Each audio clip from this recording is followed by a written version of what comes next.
না তো খিদে পেয়েছে না? আর আজকে বাবা কি গরম উঠেছে, মারাত্মক। পুরো পাগল হয়ে যাচ্ছে এত গরম। ভালোই কুনাল আবার গেছিল বাজারে। হ্যাঁ আজকে দেখলাম জামাই ষষ্ঠীর জন্য বাজারে দাম সেরকম কিছু নেই, একদম অল্প। আমার বেশ ভালো লাগলো। এবার জানি না কালকে আবার এরা বাড়িয়ে দেবে কিনা। আজকে ওই জন্য নিয়ে এলাম। মাছ মাংসটা কালকে কেনা হবে, আর শুধু বাজার আজকে কিনে রাখলে দুদিন পর রান্না হবে। হ্যাঁ, কালকে কিনে নেবো। আর এখানে আজকে আমাদের রাতের ডিনার হচ্ছে পরোটা আর হচ্ছে আলু পটলের তরকারি।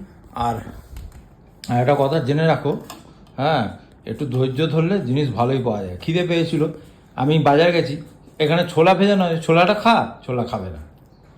আমি ছোলা খাই না কেন বলতো? ছোলা খেলে আমার পেট ফুলে যায়। কেন পেট ফুলে যাবে? ছোলাটা তো ভালো জিনিস, একটু তো খেয়ে নিতে পারতে। এখন আমি এসে খালি পেটে খেলে না, তোমার হচ্ছে কি বলতো, আমি তোমার মুখের সামনে দেবো তবে তুমি খাবে। অভ্যাসটা তো এরকম। আবার এসে ভয় ভয় করেছি ছোলা খাবে, ও তো সবসময় না না, হ্যাঁটা কোনোদিন ওর হ্যাঁ হয়, মানে শুনি না, নাটাই বেশি। ওই জন্য জিজ্ঞেস করলাম খাবে তো। জীবনে হ্যাঁ বলেছিলাম বলে তুই আমার জীবনে ওই একবারই। আর যদি না বলতাম তুই আমার জীবনে থাকতিস না। মা কি করতে বলো তো, যখন শুক্রবার থাকতো তখন মা ওই সেমুয়ের পায়েস নাহলে সুজির পায়েস করে দিত, বেশি লুচি পরোটা দিয়ে খেতে ভালো লাগে। কিন্তু এখন তো আমরা মিষ্টিটা একদমই খাই না, ওই জন্য মাও আর করে না। তো ঘরে ফ্রিজে আমার মিল্ক মেড ছিল, তো ভাবলাম মিল্ক মেড একটুখানি